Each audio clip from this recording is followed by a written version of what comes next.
રામ હું તમારા માટે જ બેઠી છું સમજ્યા ભલે દુનિયા ગમે તે કે ના કે હું કોઈનું સાંભળતી જ નહીં મને સંભળાતું જ નહીં મને તો મારા ભક્તો બોલે છે કે રામ માળી રામ હા મને આજ સંભળાય છે હા હું માતા કદાચ આમ ધ્યાન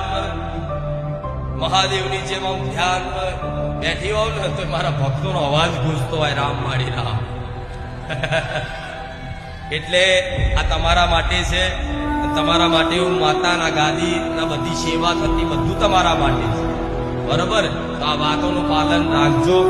જોડે આ પાલન થાય એવા આશીર્વાદ આલું છું મનથી તમે હારી ના જાઓ એવી ભગવાનને હું પ્રાર્થના કરું છું કે મનથી માણસ તૂટી ના જાય બસ મારો ભક્ત કોઈ મનથી ના તૂટવો જોઈએ